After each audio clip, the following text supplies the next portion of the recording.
Hey everybody, welcome back to my channel. As promised in the previous video, I'm going to start a little series on some investing I've been doing.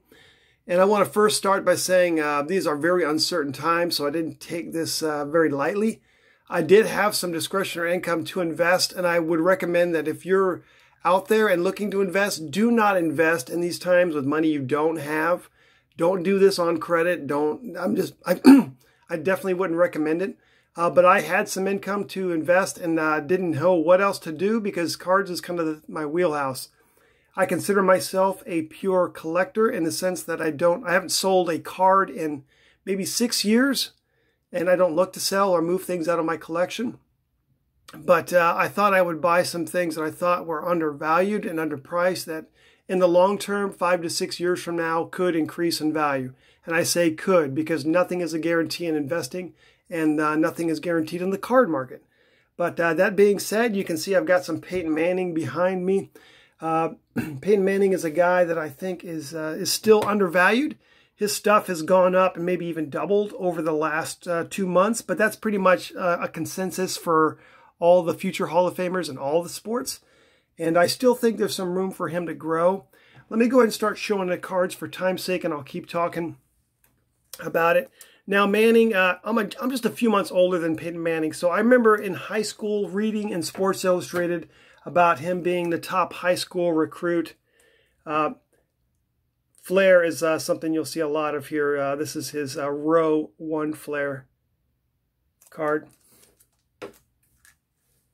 His row 2. But I remember him being like a top high school player, and I remember the article showed all these letters he was getting from college coaches. And then I remember him in his first game at Tennessee, kind of got pulled off the bench. Keith Jackson was announcing, perfect Saturday morning, watching the Vols play, and he came in and he performed, and he's performed his whole career with that #1 tag on him. And, he was the #1 pick in the '98 draft with all those expectations.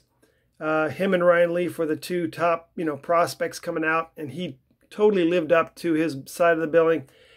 Coming into an organization like the Colts, who weren't really I'll be honest with you, they weren't a great organization when he was drafted by them. At least they had the foresight to draft him.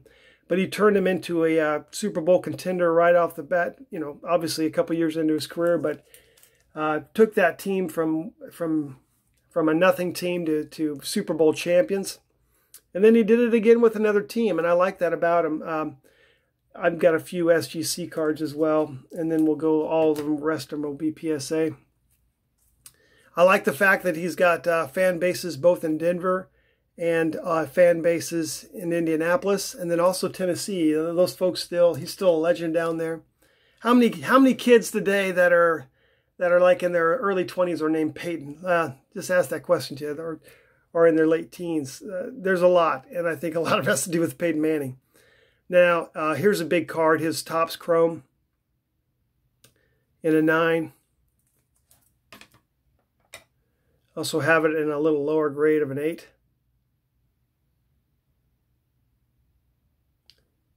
These spiked a couple weeks ago and then went back down a little bit where they belong. So they're priced right about now where they're at, where they're supposed to be. That 9 probably you wouldn't pay more than $350 for.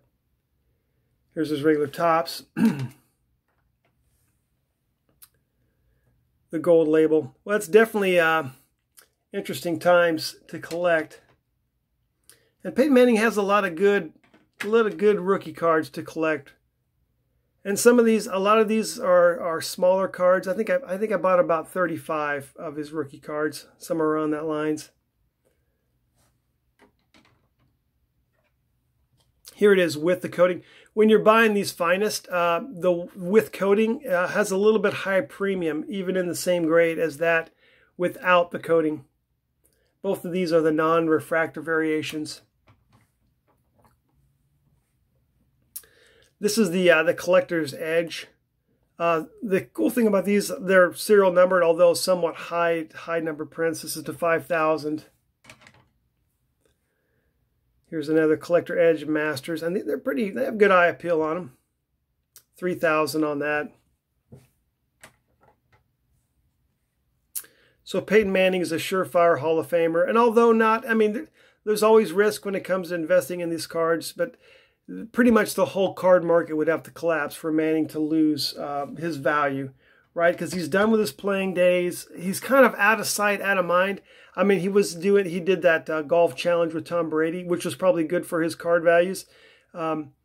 But he just, it's one of those things where Tom Brady has stolen the hobby, and rightfully so. Tom Brady, it'll be interesting to see how he does in Tampa Bay, right? If he goes down to Tampa Bay and makes them a winner and a Super Bowl contender, then he'll kind of solidify the value of his cards. But I mean, really, what more growth can you see out of Brady's cards? They're so expensive, and deservedly so. But Manning, you look at the career numbers of him. You just 5 MVPs, 4 Super Bowls with 2 different teams, 2 Super Bowl championships. Yeah, I mean, I can't say much bad about him, and like I said, if I were to start a team from scratch, any quarterback from any era, I would probably choose Manning because of the way that he built his team up from nothing, I kind of view him as like, you look at a guy like Michael Jordan, who's so driven, and maybe even his teammates don't like him so much. Peyton Manning was that guy in the football field, man. He is just a football junkie, always in the film room, always studying, always improving, always pushing himself and his teammates to be better. This is a really cheap card, but I love this scorecard. It's just one of the best shots, and he's not even, he's in the sweat shorts, but it's almost as if you're that guy out there ready to take, a 15-yard out pattern from him. He was about ready to fire it to you. I just love that shot. I'm into these Manning cards for about $4,000. That was kind of what I invested on it, and you know what? I don't feel at all nervous about it. I think in 4 to 5 years, if I need to sell some of these cards, I'll definitely get my money back and then some with a nice premium. These right here are the cards I'm showing you right now, with the exception of those Topps Chrome, which are several $100s. These are all, in the $30 range, $60 range. Some of the Bowman Chromes are in the $60 to $80 range. When you sell them, you'll probably make enough money to go buy yourself dinner. In the background, I'll talk about some of these other cards. They're a little bit more high-end stuff that I kind of plunged a ticket on. But some of these Upper Deck cards are pretty fun, pretty cool. I think one of his big chase cards is what the Future Watch from Upper Deck. It's serial number to 2000. And that's big when I talk about the cards in the back. This Game Plan Leaf Rookies and Stars, a tough foil card, and it's numbered to 5,000 as well. All right, so now that we've talked about some of the smaller stuff, I want to kind of talk about the big ticket items here. This took up the brunt of the $4,000 that I invested. So I first picked up one of these 9s on a buy it now. There was about maybe 14 people watching it at the time, and did a little bit of, obviously do your research on it, and saw what the last one had sold for. The buy it now was for about 76 bucks more. What card prices were shooting up, I thought, I was going to go ahead and punch my ticket and just I knew this card had the potential to grow even more than double over the next couple of years, because I really feel Manning is undervalued. So, I went in, punched the ticket, did the buy it now, had no buyer's remorse. And, all those other 14 people watching had to have been thinking, oh, great, I missed my opportunity. But somebody else had another one for sale via auction that was going to end in a couple days. And the one that was up for auction had actually been bought about a month and a half previous. That's how I knew kind of like the last known sold value to purchase the first 9. So I knew what I was willing to pay, and I kind of reestablished the market value, if you will, on a card that's numbered to 250. So when the auction was coming in and I was following it, I just put a $5 bid, $5 more than I had paid for the buy it now, and then I won this one too. So now all of a sudden I have 2. I've kind of, I've set, with a card that has this low print run, you're kind of setting the market as you go along.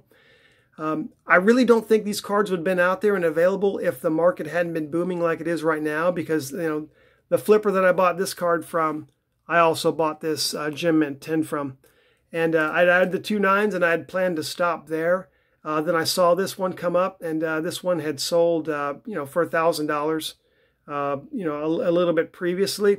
And then it was now listed for $1,500.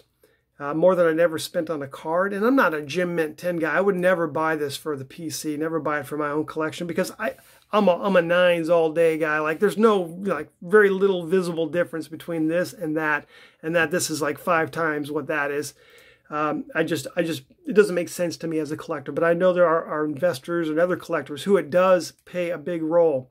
Now, the population report is that there are 34 of these cards that are graded by PSA. Obviously, there's only 250 potentials, and some of those are obviously graded by BGS, and some of them are still out there raw. Some might be in some kid's collection, in his basement in Toledo, Ohio. Who knows? But that you're not going to see a bunch of these pop up. So, you've already got built-in limited population control on this item. And I'm really a big fan of the flare. I've invested heavily in flare basketball, baseball, and football from the late 90s, as you'll see in the coming series that I do. And could you imagine as a kid in 98, pulling packs of flare? What was the one chase card that you wanted more than all? It's got to be this row 0 Peyton Manning to 250 throughout the whole country, just 250 of these. And man, I can't believe that I managed to secure 3 of these things, because I really think there's a lot of potential. But just look at the beauty of these cards. I mean, they're just so gorgeous, and the fact that they're rare, they have great eye appeal. When I started this journey of investing, I looked at things not just as the player, the rarity, but also the artistic value of it. And I think these have great artistic value. I think they're a lot better looking than the Future Watch Upper Deck, who has a lot of acclaim because there's sensitivity issues. There's 2,000 of these, 2,000 of those, 250 of these. So I think going future, long term, these have the potential to really grow in value. I'm showing this video, and I'll probably, by the time this video shows up, I'll probably have these in my safe deposit box, because obviously don't feel good having those just hanging around the house. But I can always watch the video here and enjoy them while I have them. I'm not looking to sell these long term. I'm looking at possibly holding these, 4 to 6 years or 10 years. Who knows? I really don't need to sell anything. But I thought they were a good investment, and I wanted to kind of share that with you, because I still think Manning's cards are undervalued today, even with the current surge in the market. They might dip a little bit as people start going back to work and sports begins again. But he's about to be named, put into the Hall of Fame here in the coming years, and his cards aren't going to go down after that. So there's still time to go out there and get some of this stuff. I think it's definitely worth the risk of the investment. But once again, appreciate your posts, your comments, and I'll come to you again with another video on some of the other things I've been investing in.